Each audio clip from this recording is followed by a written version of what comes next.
Shabbat shalom. You can close your prayer books for a moment, if you want.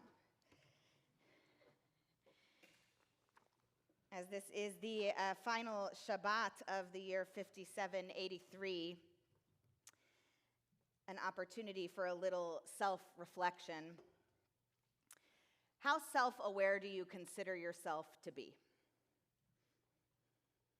Don't answer, just consider yourself. And don't consider your partner or the person sitting next to you and how self-aware you consider them to be. Really invite your focus toward yourself.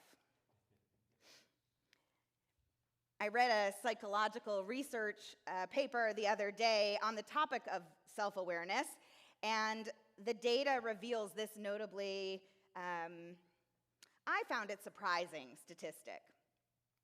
It turns out 95% of us believe ourselves to be self-aware. But in actuality, only 10 to 15% of us are self-aware.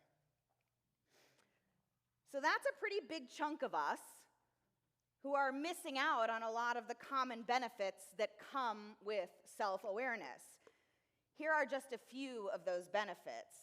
Being self-aware helps us to become better decision makers. It gives us more self-confidence and therefore enables us to communicate with clarity and intention. It allows us to understand things from multiple perspectives. It helps to free us from our assumptions and our biases. It helps us to build better relationships. It enables us to better regulate our emotions. It decreases stress and makes us happier overall. I don't know about you, but many of us, including myself, might seek that sort of thing from all sorts of other places, but it turns out you can get it just from self-awareness. Now, the fact that only 10 to 15% of us are actually self-aware explains a lot, I think, about the state of humanity today. But this should leave us wondering, why are so many of us so deficit when it comes to self-awareness?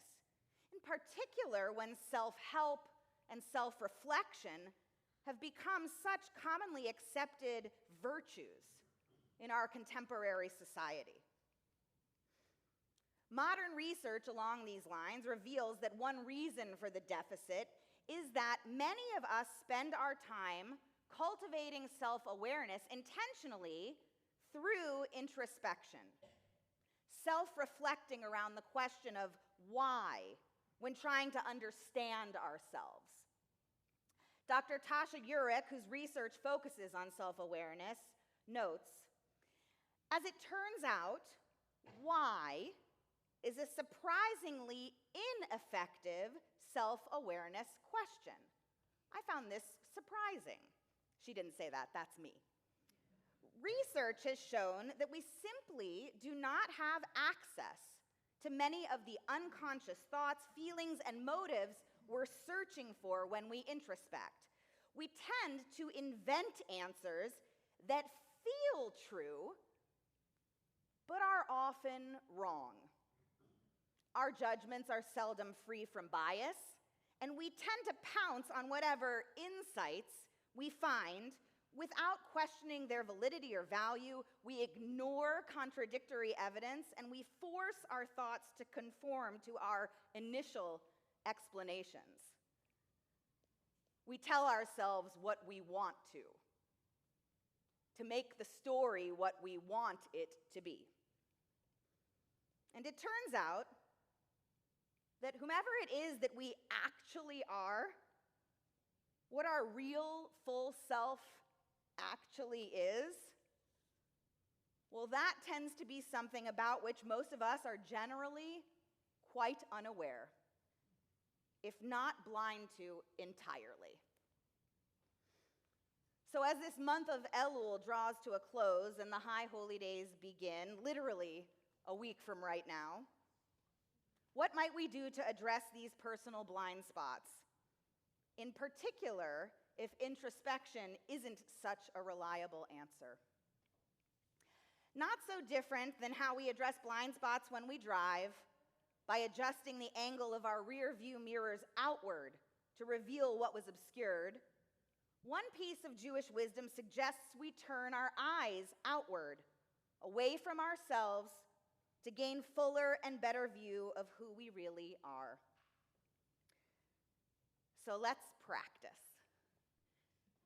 Take a moment and think to yourself about a person, perhaps for you it is the person, that really annoys you.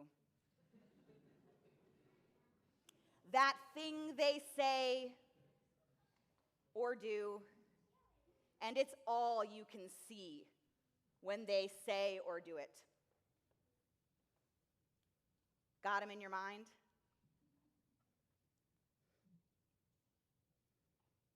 So the Hasidic teacher, Rabbi Yosef, says this about that person. When you see something ugly or unbecoming in another person, it is for your good that you have noticed this, since you have some aspect of that same ugliness in you as well. And this will move your heart to teshuvah. Activate the muscle which leads us to returning to the best of whom we can be. Put a different way. When we encounter something negative in another person, instead of focusing our judgment solely toward that person, we can instead choose to understand the encounter as a gift to us, the gift of a mirror. Because it turns out those negative qualities that we're able to so easily identify in others, well, those may just be reflections of those same negative qualities in ourselves that we cannot see otherwise. We are blind to them. If you've ever studied Jungian psychology, you know that this notion is one of its major tenets. It turns out that our reactions to the negative qualities in others can illuminate for us those areas in which we are deficit ourselves. And we can use what then become clear sight lines to identify the sins and failures of others as the opportunity to remember this teaching of Rabbi Yosef, shifting our focus away from the other, because guess what? You'll never change them. And turn the camera right back to ourselves. Seeing the other as a reflection of ourselves, those lesser parts of ourselves to which we are otherwise blinded, these are now brought into full view, helping us to remove our attention and focus from that which we cannot control and locate it firmly back where we do have complete and total agency, on ourselves. The only person we can change is us. So how might we apply this practice for the purpose of our own preparations for teshuvah, the invitation of these high holy days to return to the best of who we are meant to be? We can choose to take some time to really consider that person or anyone we've judged negatively. Bless you. Instead of asking ourselves why do we judge them negatively, we can instead use the experience as an invitation to actively deepen our own work toward personal accountability. In what ways does that negative aspect of the other reflect an aspect of me that is ripe for change? Seeing this quality in me, what steps am I going to take to make a change for the better? And there's a bonus that comes along with this practice at the same time, that not only helps us access a more accurate sense of self-awareness, but actually helps us to cultivate an additional valuable character trait for this season and every season. In coming to identify the flaws of others as demonstrative of the very same flaws in ourselves, we can choose to access a deeper level of understanding from where the other is coming from. And that's how you grow empathy. a much needed quality every day in our day. And we can choose to take this practice up anytime we want to cultivate more compassion for others and invest our energies in becoming the best versions of ourselves we can be, whether that's a week before the new year begins or any day in the new year as well.